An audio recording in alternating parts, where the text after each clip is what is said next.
آپ نوجوانوں کی ایک بہت بڑی وکیل ہوں. میں آپ کو کوئی الزام نہیں دیتی. جو آپ کو دیا جاتا ہے وہ آپ لے لیتے ہیں، اور ہم آپ سے توقع یہ کرتے ہیں کہ جو آپ کو نہیں دیا گیا وہ آپ کے پاس ہونا چاہیے. غلطی ہماری ہے. آپ میرا مستقبل ہیں، میں آپ کا ماضی ہوں. ماضی کو رد مت کیجیے، پرکھیے، جانچیے. اگر کچھ اچھا ہے تو آگے لے کے بڑھ جائیے، اور پھر ماضی کو دہرائیے گا نہیں. ہم آج تک پچھلے 75-76 برس میں ماضی کو دہرانے کی فکر میں ہیں. وقت گزرتا ضرور ہے مگر پلٹ کے نہیں آتا.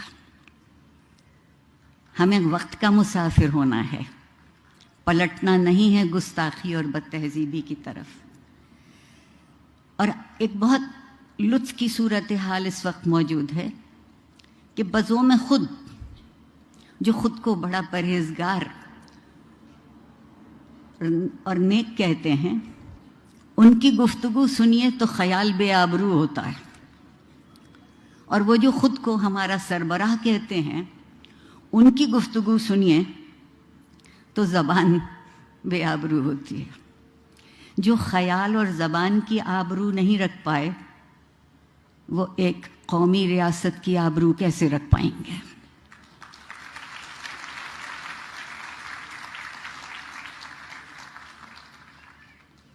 وقت اور زمانے کا فاصلہ نہیں ہوتا. فاصلہ اس وقت ہے جب ہم ایک دوسرے کے قریب آ کے درد مند ہونا شروع نہیں کرتے. اور درد مندی کس بات کا نام ہے کہ ہم زندگی کی اور زندہ رہنے والوں کی قدر کر سکیں، احترام کر سکیں.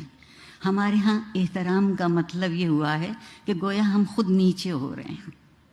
عاجزی سے بڑی کوئی خوبی نہیں، اور عاجزی سے بڑی کوئی دولت نہیں.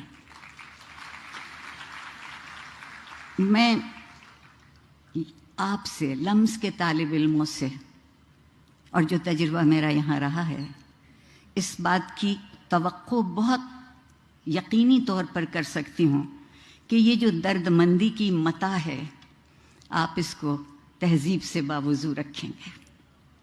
بہت ضروری ہے. ہم یہ سمجھتے ہیں عام طور پر کہ صرف جسموں کی عصمت ہوتی ہے. نیت، فکر اور عمل کی عصمت اس سے کہیں زیادہ قوی تر اور اہم تر ہے. اس لیے کہ جب زندگی بسر کرتے ہیں تو زندگی کی عصمت کا نام اخلاق ہے. اور میرا جی نہیں چاہتا کہ آپ میں سے کوئی بھی بے عصمت، بے اخلاق زندگی گزارے.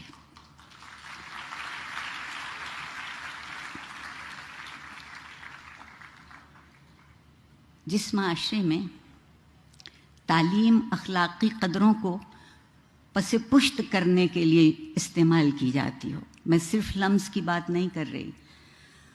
دراصل جو سرکاری ادارے ہیں ان کا مرثیہ پڑھنے کو جی چاہتا ہے، اور اگر اس سے بھی زیادہ کہہ سکوں تو ماتم کرنے کو جی چاہتا ہے کہ ایک خبط الحواس قسم کی نسل ہمارے سامنے لا کے کھڑی کر رہے ہیں، جس سے پیسے تو بے حد وصول کرتے ہیں. ماں باپ کی زندگیاں ان پیسوں کی خاطر نچوڑی جاتی ہیں، اور اس کے بدلے میں انہیں کیا ملتا ہے؟ تعلیم کا کام یہ ہے، درسگاہ کی خوبی یہ ہے کہ وہ کھلی آنکھوں سے خواب دیکھنا سکھائے. جو کھلی آنکھوں سے خواب نہیں دیکھتے، میرے خیال میں ان کو تعبیر بھی کبھی نہیں ملے گی. کبھی معاشرے کی خوبی یہ تھی کہ وہاں قانون کی علمداری ہو اور اخلاق کا قانون بنے، اخلاق کی رعایتیں ہوں. لیکن زوراوری کے ماحول میں قانون صرف جنگل کا رہ جاتا ہے. میرے اور آپ کے لیے کوئی جنگلی کا قانون بقول زہرا نگاہ کے سامنے لے آئے تو بڑی بات ہے. اور جب کبھی بھی کوئی بھی اپنے آپ کو حرف آخر سمجھنے لگتا ہے تو تعلیم، علم، تہذیب اور اخلاق وہیں مر جاتے ہیں۔ ہم میں سے کوئی حرف آخر نہیں ہے، ہم میں سے ہر کوئی ایک حرف ہے جو دوسرے سے مل کے لفظ بن سکتا ہے۔ آپ لوگ تبدیل کرنا چاہتے ہیں نا، آج کل بہت تبدیلی کا ذکر ہے، اور اگر ہم اس انتظار میں رہے کہ زمانہ بدلے گا، سب بدلیں گے، تو ہم بھی بدل جائیں گے۔ میرا خیال یہ ہے کہ بجائے غم اور غصے کے نڈھال ہونے کے، میں بہت وقت آپ کا نہیں لوں گی، ایک شعر آپ کو سنا کے آپ کے صبر کی اور آپ کی توجہ کی اور آپ کی عنایت کا شکریہ ادا کر کے چلی جاؤں گی۔ اقبال عظیم آبادی صاحب کا شعر ہے کہ بدلنا ہے اگر تو رندوں سے کہو اپنا چلن بدلیں، فقط ساقی بدل جانے سے میں خانہ نہ بدلے گا۔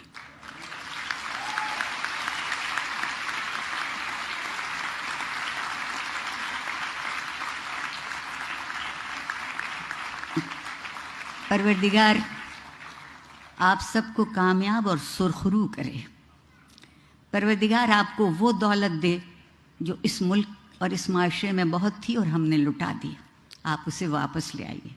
میں والدین کی بہت شکر گزار ہوں کہ انہوں نے آپ کو اس طرح سے پالا اور آپ کے استادوں نے آپ کو اس طرح سے تراشا۔